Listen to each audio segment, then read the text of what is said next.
ಅಖಿಲಾಂಡಕೋಟಿ ಬ್ರಹ್ಮಾಂಡ ನಾಯಕ ರಾಜಾದಿರಾಜ ಯೋಗಿರಾಜ ಪರಬ್ರಹ್ಮ ಶ್ರೀ ಸಚ್ಚಿದಾನಂದ ಸದ್ಗುರು ಸಾಯಿನಾಥ್ ಮಹಾರಾಜ್ ಕಿ ಜೈ. ಗುರುವಿನ ಪಾದಾರವಿಂದಗಳಿಗೆ ವಂದಿಸುತ್ತಾ, ಸ್ನೇಹಿತರೆ, ಸಮರ್ಪಣೆ ಅಂದರೆ ಏನು, ನಾವು ಯಾವ ರೀತಿ ಸಮರ್ಪಣೆಯನ್ನು ಬಾಬಾನಲ್ಲಿ ಹೊಂದಬೇಕು, ಆಗ ನಮಗೆ ಯಾವ ರೀತಿ ಫಲಗಳು ಸಿಗ್ತವೆ ಅನ್ನೋದ್ರ ಬಗ್ಗೆ ನಾನು ಇವತ್ತು ಹೇಳ್ತಾ ಇದ್ದೀನಿ ಸ್ನೇಹಿತರೆ. ಅಂದರೆ ಯಾಕೆ ಈ ವಿಚಾರವನ್ನು ನಾನು ತಗೊಂಡಿದ್ದೀನಿ ಅಂದರೆ, ಕೆಲವರಿಗೆ ಬೇಗನೆ ಫಲ ಸಿಗ್ತವೆ ಬಾಬಾನಲ್ಲಿ ಪ್ರಾರ್ಥನೆ ಮಾಡಿದಾಗ, ಕೆಲವರಿಗೆ ಸ್ವಲ್ಪ ತಡ ಆಗ್ತಾ ಇರುತ್ತೆ ಸ್ನೇಹಿತರೆ. ಅದಕ್ಕೆ ನನ್ನ ಕೈಲಾದಷ್ಟು ಮಟ್ಟಿಗೆ ಈ ರೀತಿ ಸಮರ್ಪಣೆಯನ್ನು ಮಾಡಿಕೊಂಡ್ರೆ ಬಾಬಾ ಖಂಡಿತ ನಿಮ್ಮ ಇಚ್ಛೆಗಳನ್ನು ಈಡೇರಿಸ್ತಾರೆ ಅನ್ನೋದನ್ನು ತಿಳಿಸ್ತಾ ಇದ್ದೀನಿ ಸ್ನೇಹಿತರೆ. ಅಂದರೆ ಸಮರ್ಪಣೆ ಅಂದರೆ ಏನಪ್ಪ ಅಂದರೆ, ನಾವು ಬಾಬಾನಲ್ಲಿ ನಾವು ಏನನ್ನಾದರೂ ಪಡಿಬೇಕಂದಾಗ ನಾವು ಶ್ರದ್ಧೆ ಇಟ್ಟು ಶರಣಾಗತಿ ಅಂದರೆ ಸಮರ್ಪಣೆಯನ್ನು ಹೊಂದಬೇಕು ಸ್ನೇಹಿತರೆ. ಸಮರ್ಪಣೆ ಯಾಕೆ ಹೊಂದಬೇಕು ಅಂದರೆ, ಹಾಗಾದರೆ ಸಮರ್ಪಣೆ ಅಂದರೆ ಏನು? ನಮ್ಮ ಅನೇಕ ರೀತಿಯ ಸಮಸ್ಯೆಗಳಿರ್ಬೋದು, ಹಾಗೆ ತಪ್ಪುಗಳಾಗಿರ್ಬೋದು, ಕಷ್ಟ ದುಃಖಗಳಾಗಿರ್ಬೋದು, ಅವುಗಳ ನಿವಾರಣೆಗಾಗಿ ನಾವು ಬಾಬಾನ ಮೊರೆ ಹೋಗ್ತಾ ಇದ್ದೀವಿ ಅಂದರೆ, ಹೀಗೆ ನಾವು ಗುರುವಿನಲ್ಲಿ ಶರಣಾಗಿ ಸಮರ್ಪಣೆಯನ್ನು ಮಾಡ್ಕೊಂಡಿದ್ದೀವಿ ಅಂದರೆ ಇದೊಂದು ಪ್ರಕ್ರಿಯೆ ಅಂತಲೇ ಹೇಳ್ಬೋದು ಸ್ನೇಹಿತರೆ. ನಾವು ದಿನನಿತ್ಯ ಒಂದು ಪ್ರಕ್ರಿಯೆಗೆ ಒಳಗೊಳ್ತಾ ಇದ್ದೀವಿ. ಅದು ಯಾವ ಪ್ರಕ್ರಿಯೆ ಅಂದರೆ, ನಮ್ಮನ್ನು ನಾವು ಸರೆಂಡರ್ ಮಾಡ್ಕೊಳ್ತಾ ಇದ್ದೀವಿ. ಯಾರಿಗೆ? ಬಾಬಾನಿಗೆ. ಅಂದರೆ ನಮ್ಮನ್ನು ನಾವು ಸಂಪೂರ್ಣವಾಗಿ ಅವರಿಗೆ ಸಮರ್ಪಣೆ ಮಾಡ್ತಾ ಇದ್ದೀವಿ. ನಮ್ಮನ್ನು ನಾವು ಸಂಪೂರ್ಣವಾಗಿ ಅವರಿಗೆ ಸಮರ್ಪಣೆಯನ್ನು ಮಾಡ್ಕೊಳ್ತಿದ್ದ ಹಾಗೆ ನಮ್ಮಲ್ಲಿ ಒಂದು ಆತ್ಮಸ್ಥೈರ್ಯ, ಆತ್ಮವಿಶ್ವಾಸ, ಧೈರ್ಯ, ನಂಬಿಕೆ ಅನ್ನೋದು ಮೂಡ್ತಾ ಹೋಗುತ್ತೆ ಸ್ನೇಹಿತರೆ. ಇದು ಯಾರಿಗೆಲ್ಲ ಅನುಭವಕ್ಕೆ ಬರುತ್ತೆ ಅಂದರೆ, ನಿಜವಾಗ್ಲೂ ಬಾಬಾನಲ್ಲಿ ಸಮರ್ಪಣೆ ಹೊಂದದವರಿಗೆ. ಅಂದರೆ ಯಾವುದೋ ರೀತಿಯಲ್ಲಿ ಸಮಸ್ಯೆ ಇರುತ್ತೆ ಅವರಿಗೆ, ಯಾವುದೋ ರೀತಿಯಲ್ಲಿ ಒಂದು ಸಮಸ್ಯೆ ಸುಳಿಗೆ ಸಿಕ್ಕ ಹಾಕೊಂಡಿರ್ತಾರೆ. ಹಾಗೆ ಅವ್ರ ಜೀವನದಲ್ಲಿ ತುಂಬ ಕಷ್ಟ, ನೋವು ದುಃಖಗಳು ಇರ್ತವೆ.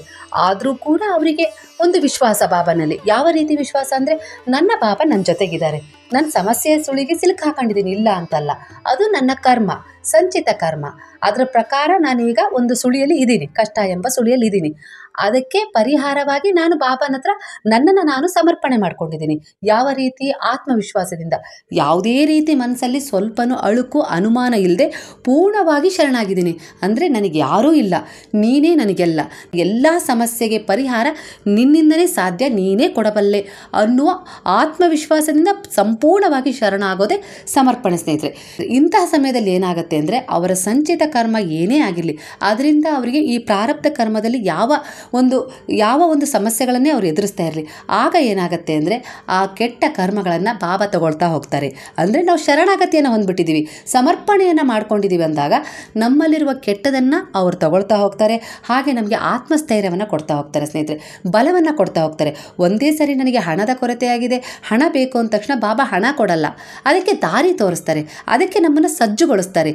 ಯಾವ ರೀತಿ ನೀನು ಮಾರ್ಗವನ್ನು ಅನುಸರಿಸಿದರೆ, ಯಾವ ರೀತಿ ನೀನು ಆಲೋಚನೆಯನ್ನು ಮಾಡಿದರೆ ಅದಕ್ಕೆ ತಕ್ಕ ಪರಿಹಾರಗಳು, ಅವಕಾಶಗಳು ನಿನಗೆ ಸಿಗ್ತವೆ ಅಂತ ಹೇಳಿ ಬಾಬಾ ತೋರಿಸ್ತಾರೆ, ದಾರಿ ತೋರಿಸ್ತಾರೆ ಸ್ನೇಹಿತರೆ. ಅವರು ಗುರುವಾಗಿದ್ದಾರೆ. ಹಾಗಾಗಿ ನಾವು ಮೊದಲು ಬಾಬಾರವರಲ್ಲಿ ಸಂಪೂರ್ಣವಾಗಿ ಶರಣಾಗಬೇಕು. ಇದನ್ನು ಸಮರ್ಪಣೆ ಅಂತಾರೆ. ಹಾಗೆ ಇನ್ನೊಂದು ರೀತಿಯ ಜನರು ಸಮರ್ಪಣೆ ಹೊಂದುತ್ತಾರೆ. ಯಾವ ರೀತಿ ಆಗಿರುತ್ತೆ ಅಂದರೆ, ಬಾಬಾನ ಪೂಜೆ ಮಾಡ್ತಾ ಇರ್ತಾರೆ, ಬಾಬಾನಲ್ಲಿ ನಂಬಿಕೆ ಇಟ್ಕೊಂಡಿರ್ತಾರೆ, ವಿಶ್ವಾಸ ಇಟ್ಕೊಂಡಿರ್ತಾರೆ. ಅವ್ರ ಜೀವನದಲ್ಲಿ ಕೆಲವು ನಿರಾಸೆಗಳಿರ್ತವೆ, ಸಮಸ್ಯೆಗಳಿರ್ತವೆ, ಅನಾರೋಗ್ಯದ ಸಮಸ್ಯೆಗಳು ಕೂಡ ಇರ್ತವೆ. ಅದು ಪ್ರಾರಬ್ಧ ಸ್ನೇಹಿತರೆ. ಅಂದರೆ ನಮ್ಮ ಸಂಚಿತ ಕರ್ಮದ ಫಲ ನಾವು ಅನುಭವಿಸ್ತಾ ಇರ್ತೀವಿ ಈ ಜನ್ಮದಲ್ಲಿ. ಆದರೂ ಕೂಡ ಅವರು ಗುರುವಿನಲ್ಲಿ ಮೊರೆ ಹೋಗಿರ್ತಾರೆ, ಸಂಪೂರ್ಣವಾಗಿ ಶರಣಾಗತಿಯನ್ನು ಹೊಂದಿರ್ತಾರೆ, ಇಲ್ಲ ಅಂತಲ್ಲ. ಆದರೂ ಕೂಡ ಅವರಲ್ಲಿ ಏನೋ ಒಂದು ಕಿಂಚಿತ್ ಅನುಮಾನ ಅನ್ನೋದಿರುತ್ತೆ ಸ್ನೇಹಿತರೆ. ಹೇಗೆ ಅಂದರೆ, ಅವ್ರು ಯಾವುದೋ ಒಂದು ವಿಚಾರವಾಗಿ, ಒಂದು ಕೆಲಸದ ವಿಚಾರವಾಗಿ ಅದನ್ನು ಬಾಬಾರವರ ಪಾದಗಳಲ್ಲಿ ಇಟ್ಟಿದ್ದಾರೆ ಅಂದರೆ, ಅವರು ಸಂಪೂರ್ಣವಾಗಿ 100% ನಂಬಿ ನಿಶ್ಚಿಂತೆಯಿಂದ ಇರೋಲ್ಲ. ಮಾಡಿಕೊಡ್ತಾರೋ ಇಲ್ಲೋ, ಬಾಬಾ ನಡೆಸ್ಕೊಡ್ತಾರೋ ಇಲ್ಲೋ, ಆ ಕೆಲಸ ನನಗೆ ಸಿಗುತ್ತೋ ಇಲ್ಲೋ, ಈ ರೀತಿ ಅನುಮಾನವನ್ನು ಹೊಂದಿರ್ತಾರೆ ಸ್ನೇಹಿತರೆ. ಆಗ ಏನಾಗುತ್ತೆ, ನಮ್ಮ ಬೇಡಿಕೆಗಳು ಈಡೇರೋದು ತಡ ಆಗುತ್ತೆ ಸ್ನೇಹಿತರೆ. ಅದೇ ನಾವು ಯಾವುದೇ ರೀತಿ ಸಂದೇಹವನ್ನು ಪಡೆದೆ ಬಾಬಾನಲ್ಲಿ ಶುದ್ಧವಾದ ಶ್ರದ್ಧೆ ಇಟ್ಟು, ಭಕ್ತಿ ಇಟ್ಟು ಸಮರ್ಪಣೆ ಹೊಂದಿದಾಗ ಆ ಕೆಲಸ ಖಂಡಿತವಾಗಿಯೂ ಆಗುತ್ತೆ ಸ್ನೇಹಿತರೆ. ಯಾಕಂದರೆ ಈ ದೇಹ ಅನ್ನೋದು ಒಂದು ಕರ್ಮ ಸ್ನೇಹಿತರೆ. ಅಂದರೆ ನಾವು ಈ ದೇಹ ಅನ್ನೋದೇ ಒಂದು ಕರ್ಮದಿಂದ ಸೃಷ್ಟಿಯಾಗಿದೆ. ಈ ದೇಹದಲ್ಲಿ ನಮ್ಮ ಜೊತೆ ಏನೆಲ್ಲ ಜೋಡಣೆ ಆಗಿರ್ತಾವಲ್ಲ, ಅಂದರೆ ಈ ದೇಹದಿಂದ ನಮ್ಗೆ ಏನೆಲ್ಲ ಸಿಗ್ತಾವಲ್ಲ, ನಗು ಸಿಗ್ಬೋದು, ದುಃಖ ಸಿಗ್ಬೋದು, ಕಾಯಿಲೆ ಸಿಗ್ಬೋದು, ಅವೆಲ್ಲ ಫಲಗಳೆಲ್ಲ ಹೂವು ಕಾಯಿ ಫಲಗಳ ರೀತಿಯಲ್ಲಿ ನಮಗೆ ಸಿಗ್ತಾ ಇರ್ತವೆ ಸ್ನೇಹಿತರೆ. ಅಂದರೆ ನಾವು ಯಾವುದನ್ನು ಹುಟ್ಟು ಹಾಕ್ತಾ ಇರ್ತೇವೋ ಅದೇ ನಮಗೆ ಫಲದ ರೀತಿಯಲ್ಲಿ ಸಿಗ್ತಾ ಇರುತ್ತೆ. ಅಂದರೆ ನಮ್ಮ ಮನಸ್ಸಲ್ಲಿ ನಾವು ಯಾವ ರೀತಿಯ ಆಲೋಚನೆಗಳನ್ನು ಮಾಡ್ತಾ ಇರ್ತೀವಲ್ಲ, ಅದಕ್ಕೆ ತಕ್ಕ ಫಲಗಳೇ ಸಿಗ್ತವೆ ಸ್ನೇಹಿತರೆ. ಅಂದರೆ ಈ ದೇಹವೆಂಬುದು ಒಂದು ಮರ ಇದ್ದ ಹಾಗೆ ಅದರಲ್ಲಿ ಬರುವ ಆಲೋಚನೆಗಳು ನಮಗೆ ಫಲದ ರೀತಿಯಲ್ಲಿ ಸಿಗೋದು ಅಂತ ಸ್ನೇಹಿತರೆ. ಅದರಲ್ಲಿ ನಾವು ಏನನ್ನ ಆಲೋಚನೆಗಳನ್ನು ಮೂಡಿಸ್ಕೊಳ್ತೀವಲ್ಲ, ಅದೇ ಹೂವು, ಅದೇ ಕಾಯಿಗಳು, ಅದಕ್ಕೆ ತಕ್ಕ ಫಲಗಳೇ ನಮಗೆ ಸಿಗ್ತವೆ ಸ್ನೇಹಿತರೆ. ನಮ್ಮನ್ನು ನಾವು ಸಂಪೂರ್ಣವಾಗಿ ಸುಪ್ತ ಮನಸ್ಸಿನಿಂದ ಅವರಿಗೆ ನಮ್ಮನ್ನು ನಾವು ಸಮರ್ಪಣೆ ಮಾಡಿಕೊಳ್ಳುವುದು ಒಂದು ನಿಜವಾದ ಸಮರ್ಪಣೆ ಅಂತ ಅನಿಸ್ಕೊಳ್ಳುತ್ತೆ ಸ್ನೇಹಿತರೆ. ಆ ಸಮಯದಲ್ಲಿ ಏನಾಗುತ್ತೆ ಅಂದರೆ ನಮ್ಮ ಕರ್ಮಗಳು ಅಂದರೆ ಕೆಟ್ಟ ಕರ್ಮಗಳು ಏನಿರ್ತಾವಲ್ಲ ಅವು ತನ್ನಿಂದ ತಾನೇ ಅಳಿಲಿಕ್ಕೆ ಶುರುವಾಗ್ತವೆ. ನಾವೇನು ಪ್ರಯತ್ನ ಪಡೋದೇ ಬೇಡ, ಅದಕ್ಕೆ ಅವು ಅಳಿಲಿಕ್ಕೆ ಶುರುವಾಗ್ತವೆ. ಯಾಕಂದರೆ ನಮ್ಮ ಕರ್ಮಗಳು ಶುದ್ಧವಾಗ್ತಾ ಹೋಗ್ತವೆ. ಯಾಕಂದರೆ ನಾವೀಗ ಸಂಪೂರ್ಣವಾಗಿ ಗುರುವಿನಲ್ಲಿ ಸಮರ್ಪಣೆಯನ್ನು ಹೊಂದಿದ್ದೀವಿ ಅಂದಾಗ ನಮ್ಮಲ್ಲಿ ಒಂದು ಆಟೋಮೆಟಿಕ್ ಆಗಿ ಒಳ್ಳೆಯ ಗುಣಗಳ ಉತ್ಪತ್ತಿ ಆಗ್ತಾ ಇರುತ್ತೆ. ಈ ಸಂದರ್ಭದಲ್ಲಿ ನಮ್ಮ ಕೆಟ್ಟ ಕರ್ಮಗಳ ನಾಶ ಹೊಂದುತ್ತಾ ಇರುತ್ತೆ ಸ್ನೇಹಿತರೆ. ಹಾಗಾಗಿ ನಾವು ಸಮರ್ಪಣೆಯನ್ನು ಯಾವ ರೀತಿ ಹೊಂದುತ್ತೀವಿ ಅನ್ನೋದ್ರ ಮೇಲೆ ನಮಗೆ ಫಲ ಸಿಗುತ್ತೆ. ಯಾವುದೋ ಒಂದು ವಿಚಾರದಲ್ಲಿ ನಾವು ಬಲವಾಗಿ ನಂಬಿಕೆ ಇಟ್ಕೊಂಡಿರ್ತೀವಿ, ಬಾಬಾ ಮಾಡಿಕೊಟ್ಟೇ ಕೊಡ್ತಾರೆ ಅಂತ ಹೇಳಿ, ಅದು ಖಂಡಿತ ನೆರವೇರುತ್ತೆ ಸ್ನೇಹಿತರೆ. ತಾಳ್ಮೆಯಿಂದ ಶಾಂತಿಯುತವಾಗಿ ನಾವು ಕಾಯಬೇಕು, ಸ್ವಲ್ಪ ಸಮಯ ಕೊಡಬೇಕು. ಆ ಸಮಯಕ್ಕೆ ಸರಿಯಾಗಿ ಆ ಕೆಲಸ ಯಾವಾಗ ಆಗಬೇಕು, ಹೇಗಾಗಬೇಕು, ಹೇಗೆ ನಮಗೆ ಸಿಗಬೇಕು ಅಂತ ಹೇಳಿ ಬಾಬಾ ನಿರ್ಧಾರ ಮಾಡಿ ನಮಗೆ ಕೊಡ್ತಾರೆ. ಬಾಬಾನ ಹತ್ರ ನಾವು ಹೋಗ್ತಾ ಇದ್ದೀವಿ, ಅವರಿಗೆ ನಮ್ಮನ್ನು ನಾವು ಸಮರ್ಪಣೆ ಮಾಡ್ಕೊಳ್ತಾ ಇದ್ದೀವಿ ಅಂದರೆ ಮೊದಲು ನಮ್ಮಲ್ಲಿ ನಂಬಿಕೆ, ವಿಶ್ವಾಸ, ದೃಢವಾದ ಭಕ್ತಿ ಇರಬೇಕು ಸ್ನೇಹಿತರೆ. ಆಗಲೇ ನಾವು ಅವರಿಗೆ ಸಂಪೂರ್ಣವಾಗಿ ಸರೆಂಡರ್ ಆಗಲು ಸಾಧ್ಯ, ಅಂದರೆ ಶರಣಾಗತಿ ಅಂದರೆ ಸಮರ್ಪಣೆ ಹೊಂದಲು ಸಾಧ್ಯ. ನಮ್ಮಲ್ಲೇ ಅಳುಕಿದ್ರೆ, ಅನುಮಾನ ಇದ್ದರೆ, ಯಾರೋ ಏನೋ ಹೇಳಿದಾಗ ಹಿಂದೆ ಸರಿಯೋ ಮನೋಭಾವನೆ ಇದ್ದರೆ ನಮ್ಮ ಯಾವುದೇ ರೀತಿಯ ಕೆಲಸಗಳು ಕೈಗೂಡೋದಿಲ್ಲ. ನಾವು ಒಂದು ಸಮರ್ಪಣಾ ಭಾವವನ್ನು ಹೊಂದಲಿಕ್ಕೂ ಸಾಧ್ಯವಾಗೋದಿಲ್ಲ. ಹೀಗೆ ನಾವು ಸಮರ್ಪಣಾ ಭಾವವನ್ನು ಹೊಂದದೆ ಅರ್ಧಕ್ಕೆ ನಿಂತಾಗ ನಮ್ಮ ಜೀವನದಲ್ಲಿ ನಾವು ಏನನ್ನೂ ಪೂರ್ಣಗೊಳಿಸ್ಕೊಳ್ಳಿಕ್ಕೆ ಸಾಧ್ಯವಿಲ್ಲ. ಯಾಕಂದರೆ ನಮ್ಮನ್ನೇ ನಾವು ಮಹತ್ತರವಾಗಿ ವ್ಯಕ್ತಿತ್ವಕ್ಕೆ ತಿರುವನ್ನು ಪಡೆದುಕೊಳ್ಳಿಕ್ಕೆ ನಾವೇ ಸಜ್ಜಾಗಿಲ್ಲ ಅಂದರೆ, ನಾವು ನಮ್ಮನ್ನೇ ಸಮರ್ಪಣೆ ಬಾಬಾನಿಗೆ ಮಾಡಿಕೊಳ್ಳಿಲ್ಲ ಅಂದರೆ ನಮಗೆ ಅದರಿಂದ ಫಲಗಳಾದರೂ ಹೇಗೆ ಸಿಗ್ತವೆ ಅಲ್ವಾ? ಬಾಬಾ ಬೇರಿದ್ದ ಹಾಗೆ ನಾವು ನಮ್ಮನ್ನು ಸಂಪೂರ್ಣವಾಗಿ ಈ ರೀತಿಯಾಗಿ ಸಮರ್ಪಣೆ ಮಾಡಿಕೊಂಡಾಗಲೇ ನಾವು ಅವರಿಂದ ಅನುಗ್ರಹಿತರಾಗಲು ಸಾಧ್ಯ. ಹಾಗೆ ಅವರ ಪವಾಡಗಳನ್ನಾಗಲಿ ಚಮತ್ಕಾರಗಳನ್ನಾಗಲಿ ಅರಿಯಲು ಕಾಣಲು ಸಾಧ್ಯವಾಗ್ತದೆ ಸ್ನೇಹಿತರೆ. ನಾವು ಹೆದರಿದಾಗ, ಅಪನಂಬಿಕೆ ಹೊಂದಿದಾಗ, ನಿರಾಶರಾದಾಗ, ಖಿನ್ನತೆಗೆ ಜಾರಿದಾಗ, ಸಮಸ್ಯೆ ಕೆಟ್ಟ ಸ್ಥಿತಿಯಲ್ಲಿ ನಿಂತಿರುವಾಗ, ದುಃಖಗಳಲ್ಲಿ ಮುಳುಗಿದಾಗಲೂ ನಾವು ವಿಚಲಿತರಾಗೋದಿಲ್ಲ ಅಂದರೆ ನಾವು ಬಾಬಾನಲ್ಲಿ ಸಂಪೂರ್ಣವಾಗಿ ಶರಣಾಗತಿ ಹೊಂದಿದ್ದೀವಿ. ಅದಕ್ಕೆ ನಮಗೆ ಯಾವ ಭಯವೂ ಇಲ್ಲ. ಎಲ್ಲವೂ ಅವರೇ ಸರಿಪಡಿಸ್ತಾರೆ, ಕಾಪಾಡ್ತಾರೆ, ದಾರಿ ತೋರಿಸ್ತಾರೆ. ಹಾಗಾಗಿ ನಮಗೆ ಯಾವ ರೀತಿಯ ಭಯವೂ ಇರುವುದಿಲ್ಲ ಸ್ನೇಹಿತರೆ. ಇಂತಹ ಸಂದರ್ಭದಲ್ಲಿ ನಾವು ಸಂಪೂರ್ಣವಾಗಿ ಅವರಲ್ಲಿ ಶರಣಾಗತಿಯನ್ನು ಅಂದರೆ ಸಮರ್ಪಣೆಯನ್ನು ಸೆರೆಂಡರ್ ಮಾಡ್ಕೊಂಡಿದ್ದೀವಿ ಅನ್ನೋದೇ ಸೂಚನೆ ಆಗುತ್ತೆ ಸ್ನೇಹಿತರೆ. ಇಂತಹ ಪರಿಸ್ಥಿತಿಗಳಲ್ಲಿ ನಾವು ಏನು ಮಾಡಬೇಕು ಅನ್ನುವಾಗಲ್ಲಿ ನಾವು ಏನು ಮಾಡಬೇಕು, ಯಾವ ರೀತಿ ಈ ಪರಿಸ್ಥಿತಿಗಳನ್ನು ಸುಧಾರಿಸ್ಕೊಳ್ಬೇಕು ಅನ್ನೋ ಜ್ಞಾನ ನಮ್ಮ ಮನಸ್ಸಲ್ಲಿ ಮೂಡುತ್ತೆ ಸ್ನೇಹಿತರೆ. ಬಾಬಾರವರೇ ಬಂದು ಎದುರಿಗೆ ನಿಲ್ಲಲ್ಲ, ಆದರೆ ಜ್ಞಾನದ ಮೂಲಕ, ಅರಿವಿನ ಮೂಲಕ ನಮ್ಮನ್ನು ಪ್ರವೇಶ ಮಾಡ್ತಾರೆ. ಆಗ ನಮ್ಮಲ್ಲಿ ತನ್ನಿಂದ ತಾನೇ ಜ್ಞಾನೋದಯವಾಗ್ತದೆ. ಹಾಗೆ ಶಕ್ತಿ ಉದ್ಭವ ಆಗಿ ಆತ್ಮಶಕ್ತಿಯ ಧೈರ್ಯ ಹೆಚ್ಚಾಗಿ ನಾವು ಆ ಪರಿಸ್ಥಿತಿಗಳನ್ನು ತಕ್ಕ ಹಾಗೆ ಬದಲಾಯಿಸಿಕೊಂಡು ಒಳ್ಳೆಯ ರೀತಿಯಲ್ಲಿ ತಿರುವುಗಳನ್ನು ಪಡೆದುಕೊಳ್ಳಿಕ್ಕೆ ಸಾಧ್ಯವಾಗುತ್ತೆ. ಆ ಪರಿಸ್ಥಿತಿಗಳು ಕೂಡ ತನ್ನಿಂದ ತಾನೇ ಸರಿಯಾಗಲು ಶುರುವಾಗ್ತವೆ ಸ್ನೇಹಿತರೆ. ಹಾಗೆ ಇನ್ನೂ ಕೆಲವರು ಏನು ಮಾಡ್ತಾರೆ ಅಂದರೆ, ಇಂತಹ ಸಂದರ್ಭಗಳು ಬಂದಾಗ ಅಯ್ಯೋ ನಾನು ಬಾಬಾನ ಹತ್ರ ಮೊರೆ ಇಟ್ಟಿದ್ದೀನಿ, ಅವರಲ್ಲಿ ಸಂಪೂರ್ಣವಾಗಿ ಶರಣಾಗತಿಯನ್ನು ಹೊಂದಿದ್ದೀನಿ, ಅವರ ಪೂಜೆ ವ್ರತಗಳನ್ನು ಮಾಡಿದ್ದೀನಿ, ಆದರೂ ಕೂಡ ನನಗೆ ಒಳ್ಳೆಯದಾಗಿಲ್ಲ, ಆಗುತ್ತೋ ಇಲ್ಲೋ ಅನ್ನೋ ಅನುಮಾನವನ್ನು ವ್ಯಕ್ತಪಡಿಸಿದಾಗ ಅಲ್ಲೇ ನಾವು ಆಗ ನಮಗೆ ಸಿಗುವ ಫಲಗಳು, ಆಗ ನಮ್ಮ ಎದುರಿಗೆ ಕಾಣ್ತಾ ಇರೋ ದಡ ಆಗಿರ್ಬೋದು, ಸಿಗುವ ಫಲಗಳಾಗಿರ್ಬೋದು, ಅವು ಅಲ್ಲೇ ಇರ್ತವೆ, ನಾವಿಲ್ಲೇ ಇರ್ತೀವಿ. ಯಾಕಂದರೆ ಅನುಮಾನ ಅನ್ನೋದು ಅದರ ಮತ್ತೆ ನಮ್ಮ ಮಧ್ಯೆ ಬಂದು ನಿಂತಿರುತ್ತೆ. ಹಾಗಾಗಿ ಅದನ್ನು ನಾವು ದಾಟದೇನೆ ಆ ಫಲಗಳಾಗಲಿ ಆ ದಡವನ್ನಾಗಲಿ ನಮ್ಮಿಂದ ಸೇರೋಕ್ಕೆ ಸಾಧ್ಯ ಇಲ್ಲ ಸ್ನೇಹಿತರೆ. ಯಾವ ರೀತಿ ಶರಣಾಗತಿಯನ್ನು ಹೊಂದಬೇಕು ಅಂದರೆ, ಅರ್ಪಣೆಯನ್ನು ಬಾಬಾನಲ್ಲಿ ಹೊಂದಬೇಕು ಅಂದರೆ ಒಂದು ತಾಯಿ ಮಗುವಿನ ಸಂಬಂಧದಂತೆ ಅವರ ಸಂಬಂಧ ಇರಬೇಕು ಸ್ನೇಹಿತರೆ. ಅಂದರೆ ಈಗ ತಾಯಿಗೆ ಮಗುವಿಗೆ ಯಾವ ಸಂದರ್ಭದಲ್ಲಿ ಏನು ಬೇಕು ಅಂಥೇಳಿ ತನ್ನಿಂದ ತಾನೇ ತಿಳಿಯುತ್ತೆ. ಅದಕ್ಕೆ ತಕ್ಕ ಹಾಗೆ ಅವಳು ಅದರ ಭವಿಷ್ಯದ ಬಗ್ಗೆ ಆಲೋಚನೆ ಮಾಡ್ತಾಳೆ. ಅದೇ ಥರ ನಾವು ಹೋಗಿ ಬಾಬಾನಲ್ಲಿ ಪ್ರಾರ್ಥನೆಯನ್ನು ಮಾಡ್ತೀವಿ. ಯಾವ ರೀತಿ ಪ್ರಾರ್ಥನೆಯನ್ನು ಮಾಡ್ತೀವಿ? ನಮ್ಮ ಸಮಸ್ಯೆಗಳ ಕುರಿತು ನಾವೊಂದು ಪ್ರಾರ್ಥನೆಯನ್ನು ಮಾಡ್ತೀವಿ, ಈ ರೀತಿ ಇದೆ ಅಂತೇಳಿ. ಸ್ನೇಹಿತರೆ, ನಾವು ಪ್ರಾರ್ಥನೆಯನ್ನು ಮಾಡಲಿ ಬಿಡಲಿ, ನಾವು ಅವರಲ್ಲಿ ಸಂಪೂರ್ಣವಾಗಿ ವಿಶ್ವಾಸವಿಟ್ಟು ಅವರಲ್ಲಿ ಶರಣಾದಾಗ, ಸಮರ್ಪಣೆಯನ್ನು ಮಾಡಿಕೊಂಡಾಗ ನಮ್ಮನ್ನು ನಾವು ಅವ್ರ ಎದುರಿಗೆ ಹೋಗಿ ನಾವು ನಿಲ್ತಿದ್ದಾಗೆ, ಅವರನ್ನು ನಾವು ಸ್ಮರಣೆ ಮಾಡ್ಕೊಳ್ತಿದ್ದ ಹಾಗೆ, ಬಾಬಾ ಅಂತ ಹೇಳಿ ಕೂಗ್ತಿದ್ದ ಹಾಗೆ, ನಮಗೆ ಏನು ಬೇಕು, ನಮ್ಮ ಮನಸ್ಸಿನ ಆಳದಲ್ಲಿ ಯಾವ ಯೋಚನೆ ಇದೆ, ಯಾವ ಆಸೆ ಇಟ್ಕೊಂಡಿದ್ದೀವಿ ಅಂತ ತನ್ನಿಂದ ತಾನೇ ಅವರಿಗೆ ಗೊತ್ತಾಗುತ್ತೆ ಸ್ನೇಹಿತರೆ. ಯಾಕಂದರೆ ಅವರು ದಯಾಮಯ, ಕರುಣಾಮಯ, ಪ್ರೇಮಮಯ ಆಗಿದ್ದಾರೆ, ತಾಯಿಯಾಗಿದ್ದಾರೆ ಸ್ನೇಹಿತರೆ. ಸಾಯಿ ಅಂದರೆ ತಾಯಿಯೇ ಸ್ನೇಹಿತರೆ. ಹಾಗಾಗಿ ಅವರಿಗೆ ಮೊದಲೇ ಗೊತ್ತಾಗ್ಬಿಡತ್ತೆ.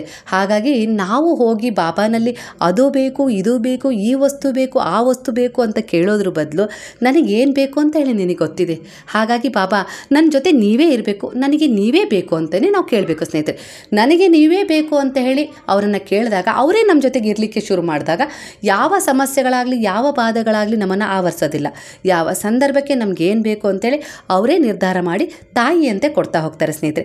ನಮ್ಮ ಭವಿಷ್ಯಕ್ಕೆ ಏನು ಬೇಕು ಅಂತ ಹೇಳಿ ಅವರು ನಮಗೆ ಒಂದೊಂದಾಗಿ ಕೊಡ್ತಾ ಹೋಗ್ತಾರೆ. ಇದೇ ಸಮರ್ಪಣಾ ಭಾವ ಅಂತ ಹೇಳೋದು ಸ್ನೇಹಿತರೆ.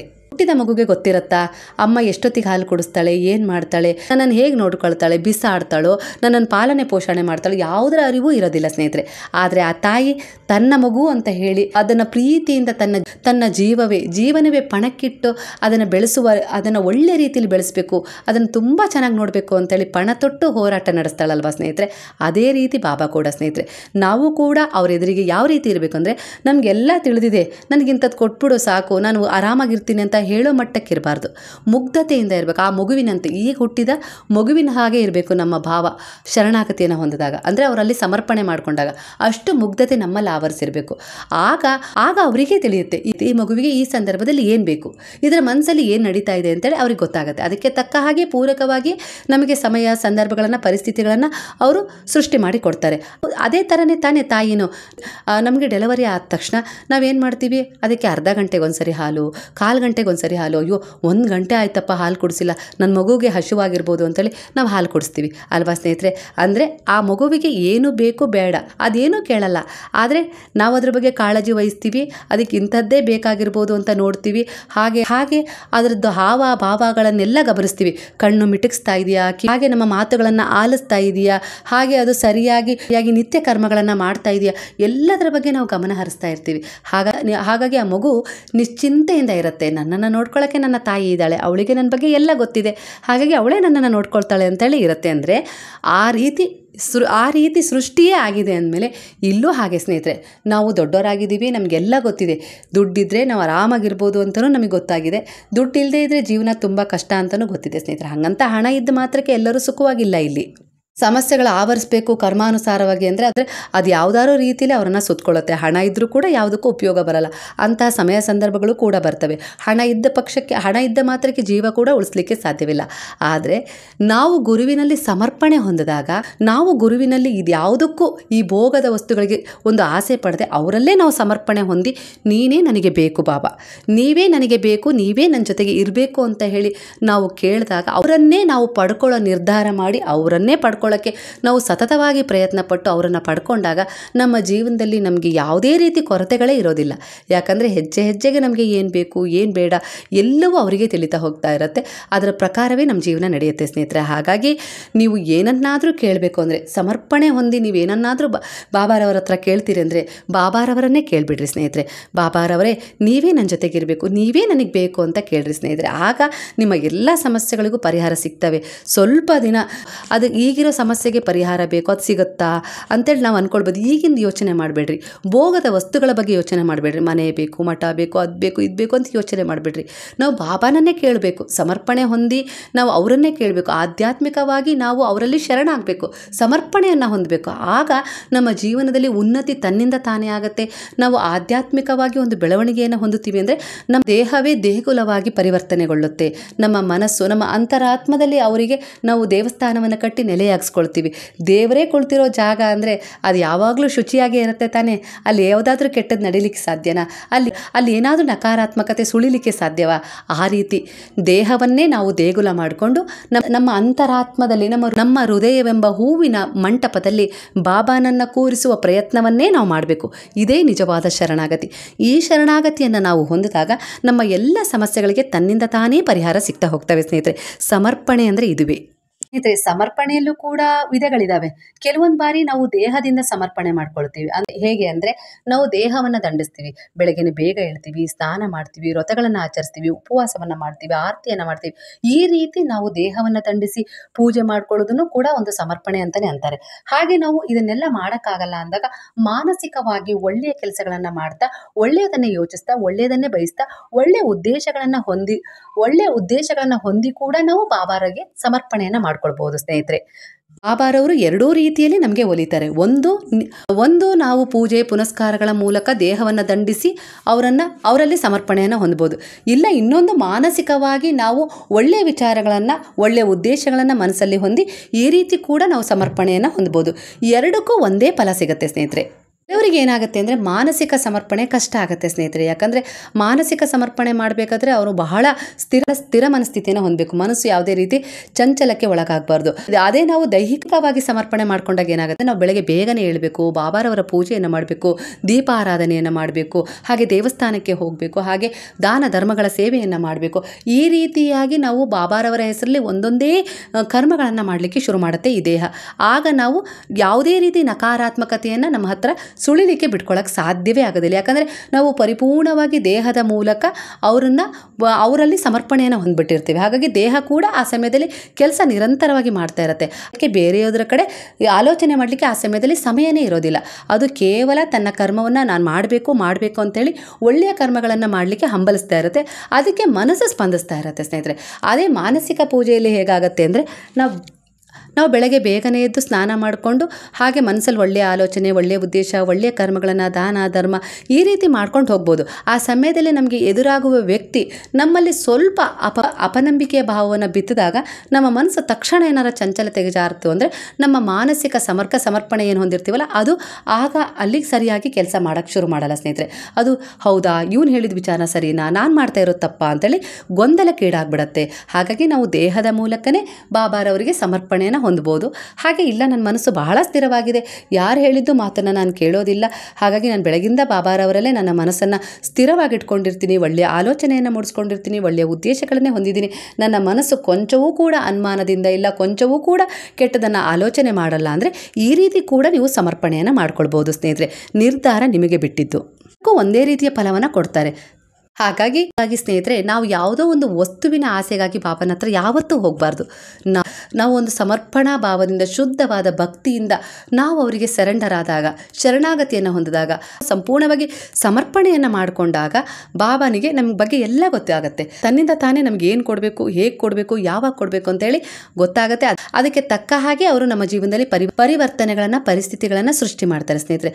ಅಷ್ಟೊಂದು ಒಳ್ಳೆಯ ಸಮರ್ಪಣೆಯನ್ನು ನಾವು ಹೊಂದಲಿಕ್ಕೆ ಸಾಧ್ಯನಾ ಅಂತೇಳಿ ಮೊದಲು ನಾವು ಅಂದ್ಕೊಳ್ಬೇಕು. ಎಷ್ಟೋ ಜನ ಕೇಳ್ತೀರಾ, ನಮ್ಮ ಮಗುವಿಗೆ ಹುಷಾರಿಲ್ಲ, ನನಗೆ ಕಂಕಣ ಭಾಗ್ಯ ಕೊಡ್ತಾ ಇಲ್ಲ, ಮಕ್ಕಳಾಗ್ತಾ ಇಲ್ಲ, ಹಾಗೆ ನಾವು ತುಂಬ ಸಾಲದಲ್ಲಿದ್ದೀವಿ, ಸಮಸ್ಯೆಯಲ್ಲಿದ್ದೀವಿ ಅಂತ ಹೇಳ್ತಾ ಇದ್ದೀರಾ. ಇಲ್ಲ ಅಂತಲ್ಲ, ನೀವು ಕೊಂಚವೂ ಅನುಮಾನ ಪಡದೆ ನೀವು ನಿಮ್ಮನ್ನು ಸಂಪೂರ್ಣವಾಗಿ ಬಾಬಾನಲ್ಲಿ ಶರಣಾಗಿಸ್ಬೇಕು.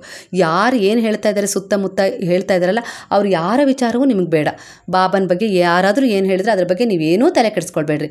ಆ ವಿಚಾರವನ್ನು ನಿಮ್ಮಿಂದ ದೂರವೇ ಇಡಬೇಕು. ನೀವು ಸಮರ್ಪಣಾ ಭಾವ ಏನಿರುತ್ತಲ್ಲ ಬಾಬಾರವರಲ್ಲಿ, ಅದು ಹಾಗೇ ಇರಬೇಕು, ನಿಶ್ಚಲವಾಗಿರಬೇಕು, ಸ್ವಲ್ಪನೂ ಅಲುಗಾಡಬಾರ್ದು ಚಂಚಲತೆಯಿಂದ. ಆ ರೀತಿ ನೀವು ಸ್ಥಿರ ಮನಸ್ಸನ್ನು ಇಟ್ಟು ದೃಢವಾಗಿ ನಂಬಿ ಬಾಬಾನಲ್ಲಿ ಶರಣಾಗತಿಯನ್ನು ಹೊಂದಿ ಸಮರ್ಪಣೆಯನ್ನು ಮಾಡಿಕೊಂಡ್ರೆ ಖಂಡಿತ ನಿಮ್ಮ ಯಾವುದೇ ಇಚ್ಛೆ ಆಗಿರಲಿ ಅದು ಖಂಡಿತವಾಗಿಯೂ ಇನ್ನು 1 ತಿಂಗಳಲ್ಲಿ ಈಡೇರುತ್ತೆ ಸ್ನೇಹಿತರೆ. ಪ್ರಯತ್ನ ಒಂದ್ಸರಿ ಪಟ್ಟು ನೋಡ್ರಿ. ಅಂದರೆ ನಿಮ್ಮನ್ನು ನೀವು ಸಂಪೂರ್ಣವಾಗಿ ಶರಣಾಗತಿಯನ್ನು ಅವರಲ್ಲಿ ಹೊಂದಬೇಕಾಗತ್ತೆ. ನಿಮ್ಮನ್ನು ನೀವು ಸಂಪೂರ್ಣವಾಗಿ ಸಮರ್ಪಣೆ ಮಾಡ್ಕೊಳ್ಬೇಕಾಗತ್ತೆ. ಅವರೇ ನಿಮಗೆಲ್ಲ ಅಂದ್ಕೊಳ್ಬೇಕು. ನೀವು ಬೇರೆ ಏನೂ ಇಲ್ಲ, ಗುರುವಿನಲ್ಲಿ ನಾನು ಸಂಪೂರ್ಣವಾಗಿ ಶರಣಾಗಿದ್ದೀನಿ, ಅವರೇ ನನ್ನ ಬ್ರಹ್ಮಾಂಡ, ಅವರೇ ನನ್ನ ವಿಶ್ವ, ಅವರೇ ನನ್ನ ಜಗತ್ತು, ಅವರೇ ನನ್ನ ಮನಸ್ಸು, ಅವರೇ ನಾನು. ನನ್ನ ಈ ದೇಹದಲ್ಲಿ ಜೀವ ಇದೆ ಅಂದರೆ ಅದಕ್ಕೆ ಕಾರಣ ಅವರೇ. ನನ್ನ ದೇಹ ಇವತ್ತು ಚಲಿಸ್ತಾ ಇದೆ, ಒಳ್ಳೆಯ ರೀತಿಲಿ ಎಲ್ಲ ರೀತಿಯಲ್ಲೂ ಸ್ಪಂದಿಸ್ತಾ ಇದ್ದೀನಿ ಅಂದರೆ ಅದಕ್ಕೆ ಕಾರಣ ಅವರೇ. ನಾನು ಏನು ಕೆಲಸ ಮಾಡ್ತಾ ಇದ್ದೀನಲ್ಲ ಅದಕ್ಕೆ ಕಾರಣ ಅವರೇ, ಶಕ್ತಿ ಅವರೇ. ನನ್ನ ಮನಸ್ಸು ಏನು ಆಲೋಚನೆ ಮಾಡ್ತಿದ್ದಿಲ್ಲ ಅದಕ್ಕೆ ಮಾರ್ಗದರ್ಶಕರು ಅವರೇ. ನನಗೇನು ರಕ್ಷಣೆ ಸಿಗ್ತಾ ಇದೆಯಲ್ಲ ಅದಕ್ಕೆ, ನನಗೇನು ಕೆಟ್ಟ ಸಮಯದಲ್ಲಿ ನನಗೆ ರಕ್ಷಣೆ ಸಿಗ್ತಾ ಇದೆಯಲ್ಲ ಅದು ಅವರೇ. ಈ ರೀತಿಯಾಗಿ ನಮ್ಮ ಎಲ್ಲ ಒಂದು ನಮಗೆಲ್ಲ ಒಳ್ಳೆಯದಾಗ್ತಾ ಇದೆಯಲ್ಲ ಅದಕ್ಕೆಲ್ಲ ಕಾರಣ ನನ್ನ ಬಾಬಾನೇ ಅಂತೇಳಿ ನಾವು ಸಮರ್ಪಣೆ ಮಾಡಿಕೊಂಡಾಗ ನಮಗೆ ಎಲ್ಲ ರೀತಿಯಲ್ಲೂ ಒಳ್ಳೆಯ ಫಲಗಳೇ ಸಿಗ್ತಾ ಹೋಗ್ತವೆ ಸ್ನೇಹಿತರೆ. ಸಮರ್ಪಣೆಗೆ ಬಹಳ ರೀತಿಯಲ್ಲಿ ಅರ್ಥ ಇದೆ ಸ್ನೇಹಿತರೆ. ಸಮರ್ಪಣೆ ಮಾಡ್ಕೊಳ್ಳೋದಕ್ಕೆ ತುಂಬ ಅಂದರೆ ತುಂಬ ಇನ್ನೂ ಅರ್ಥಗರ್ಭಿತವಾಗಿ ಹೇಳ್ಬೋದು ಸ್ನೇಹಿತರೆ. ಕೆಲವೊಂದು ವಿಡಿಯೋ ಮಾಡ್ತಾ ಹೋಗ್ತೀನಲ್ಲ, ಆಗ ನಾನು ಅದರಲ್ಲಿ ಸಣ್ಣದಾಗಿ ಸಮರ್ಪಣೆಯನ್ನು ಹೇಗೆ ಮಾಡ್ಕೊಳ್ಳೋದು ಅಂತ ತಿಳಿಸ್ತಾ ಹೋಗ್ತೀನಿ ಸ್ನೇಹಿತರೆ. ಹಾಗಾಗಿ ಗುರುವಾರ ಮಾತ್ರ ವಿಶೇಷ ಪೂಜೆ ಮಾಡಿ, ಗುರುವಾರ ಮಾತ್ರ ಭಕ್ತಿ ಮಾಡಿ, ಗುರುವಾರ ಮಾತ್ರ ಬಾಬನ ದೇವಸ್ಥಾನಕ್ಕೆ ಹೋಗಿ ಶ್ರದ್ಧೆ ಇಟ್ಟು ಪೂಜೆ ಮಾಡಿದರೆ ಅಲ್ಲ. ನೀವು ಏನಾದರೂ ತಿನ್ನಿರಿ, ನೀವು ನಿಮ್ಮ ದಿನನಿತ್ಯದ ಜೀವನದಲ್ಲಿ ನೀವು ಉಣ್ಲಿಕ್ಕೆ ಯಾವುದನ್ನಾದರೂ ನೀವು ಬಯಸ್ಬೋದು. ಅಂದರೆ ನೀವು ನಾನ್ ವೆಜ್ ಆದರೂ ತಿನ್ಬೋದು, ಹಾಗೆ ವೆಜ್ ಆದರೂ ತಿನ್ಬೋದು. ಹಾಗೆ ನೀವು ಬಟ್ಟೆಗಳನ್ನು ಯಾವ ರೀತಿ ಧರಿಸ್ತೀರಿ ಅನ್ನೋದು ಮುಖ್ಯ ಆಗಿ ಬರೋದೇ ಇಲ್ಲ ಸ್ನೇಹಿತರೆ.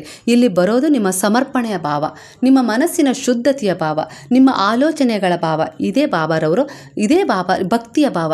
ಇದನ್ನೇ ಬಾಬಾರವರು ನಿಮ್ಮಿಂದ ಕೇಳೋದು ಸ್ನೇಹಿತರೆ. ಅದನ್ನು ನೀವು ಸಂಪೂರ್ಣವಾಗಿ ನಿಷ್ಕಲ್ಮಶ ಭಾವದಿಂದ ಕೊಟ್ಟರೆ ಅದಕ್ಕೆ ತಕ್ಕ ಫಲಗಳೇ ನಿಮಗೆ ಸಿಗ್ತವೆ ಸ್ನೇಹಿತರೆ. ಹಾಗಾಗಿ ನೀವು ಯಾವುದೋ ಒಂದು ವಿಚಾರವನ್ನು ಇಟ್ಕೊಂಡಿದ್ದೀರಿ. ಮನುಷ್ಯರಂದಮೇಲೆ ನಾವು ಆಧ್ಯಾತ್ಮಿಕವಾಗಿ ಸಂಪೂರ್ಣವಾಗಿ ಎಲ್ಲದನ್ನು ತ್ಯಾಗ ಮಾಡಿ ಬಾಬಾರವರಲ್ಲಿ ಸಮರ್ಪಣೆಯನ್ನು ಹೊಂದಲಿಕ್ಕೆ ಅಸಾಧ್ಯ. ನಮ್ಗೆ ಆಸೆಗಳಿದ್ದಾವೆ, ಯಾಕಂದರೆ ಯಾಕಂದರೆ ಮಕ್ಕಳಿದ್ದಾವೆ, ಮನೆ ಇದೆ, ಕುಟುಂಬ ಇದೆ, ಸಮಸ್ಯೆಗಳಿದ್ದಾವೆ, ಅದು ಪರಿಹಾರಕ್ಕೋಸ್ಕರನೇ ನಾವು ಬಾಬಾನಲ್ಲಿ ಶರಣಾಗಿದ್ದೀವಿ ಅಂದಾಗ ನಾವು ಅದನ್ನು ಪಡ್ಕೊಳ್ಳಿಕ್ಕೆ ಹಂಬಲಿಸ್ತಾ ಇದ್ದೀವಿ, ಇಲ್ಲ ಅಂತ ಅಲ್ಲ. ಆದರೆ ನಾವು ಸಮರ್ಪಣೆಯನ್ನು ಮೊದಲು ಹೊಂದೋಣ, ಅವರನ್ನೇ ನಾವು ಕೇಳೋಣ, ನೀವೇ ನನ್ನ ಜೊತೆಗಿರ್ರಿ ಅಂದಾಗ ಅವರೇ ನಮ್ಮ ಜೊತೆಗೆ ಎಲ್ಲ ಕಾಲದಲ್ಲೂ ಸದಾ ಇರಲಿಕ್ಕೆ ಶುರು ಮಾಡಿದರು ಅಂದರೆ ನಮಗೇನೆಲ್ಲ ಬೇಕೋ ಆ ಪರಿಸ್ಥಿತಿಗೆ ತಕ್ಕ ಹಾಗೆ ಸಮಯಕ್ಕೆ ಸಂದರ್ಭಕ್ಕೆ ಅವು ನಮಗೆ ಸಿಗ್ತಾ ಹೋಗ್ತವೆ. ಸಮರ್ಪಣೆ ಅಂತಾರೆ ಸ್ನೇಹಿತರೆ. ಹಾಗಾಗಿ ಯಾವುದೇ ರೀತಿ ಕಾಯಿಲೆಗಳಿರಲಿ, ಯಾವುದೇ ರೀತಿ ಸಮಸ್ಯೆಗಳಿರಲಿ, ಯಾವುದೇ ರೀತಿ ನಿಮ್ಮ ಆಸೆಗಳಿರಲಿ, ಇಚ್ಛೆಗಳಿರಲಿ, ಅದನ್ನು ನೀವು ಪರಿಪೂರ್ಣವಾಗಿ ಹೊಂದಬೇಕು ಅಂದರೆ ನೀವು ಬಾಬಾನಲ್ಲಿ ಆ ಪರಿಸ್ಥಿತಿಗಳನ್ನು, ಆ ಸಂದರ್ಭಗಳನ್ನು ಇಟ್ಟು ನೀವು ಸಮರ್ಪಣೆಯನ್ನು ಹೊಂದಿ, ಹಾಗೆ ನೀವೇ ನನಗೆ ಬೇಕು ಅಂತೇಳಿ ಸಂಪೂರ್ಣವಾಗಿ ಶರಣಾಗ್ರಿ, ನೀವೇ ನನಗೆ ಬೇಕು ಅಂತ ಕೇಳ್ರಿ. ಹಾಗೆ ನಿಮ್ಮನ್ನು ನೀವು ಸಂಪೂರ್ಣವಾಗಿ ಅವರಿಗೆ ಸಮರ್ಪಣೆ ಮಾಡಿಬಿಡ್ರಿ, ಸರೆಂಡರ್ ಮಾಡಿಬಿಡ್ರಿ. ಆಗ ನಿಮ್ಮ ಎಲ್ಲ ಇಚ್ಛೆಗಳು ಒಂದೊಂದಾಗಿ ಈಡೇರಲಿಕ್ಕೆ ಶುರುವಾಗ್ತವೆ. ಸ್ನೇಹಿತರೆ, ಸಮರ್ಪಣೆ ಹೇಗೆ ಮಾಡ್ಕೊಳ್ಳೋದು ಅಂತ ಹೇಳಿ ಈ ವಿಡಿಯೋದಲ್ಲಿ ನಿಮಗೆ ಅರ್ಥ ಆಗಿದೆ ಅಂತ ಹೇಳಿ ಅಂದ್ಕೊಳ್ತೀನಿ. ಸ್ನೇಹಿತರೆ, ಈ ಮಾಹಿತಿ ನಿಮಗೆ ಇಷ್ಟವಾದರೆ ಸಾಯಿರಾಮ್ ಅಂತ ಹೇಳಿ ಕಮೆಂಟ್ ಮಾಡಿ. ಸಬ್ಸ್ಕ್ರೈಬ್ ಆಗದೆ ನೋಡ್ತಾ ಇರೋರು ಸಬ್ಸ್ಕ್ರೈಬ್ ಮಾಡ್ಕೊಳ್ರಿ, ಹಾಗೆ ಒಂದು ಲೈಕ್ ಮಾಡಿರಿ, ಹಾಗೆ ಶೇರ್ ಮಾಡಿರಿ.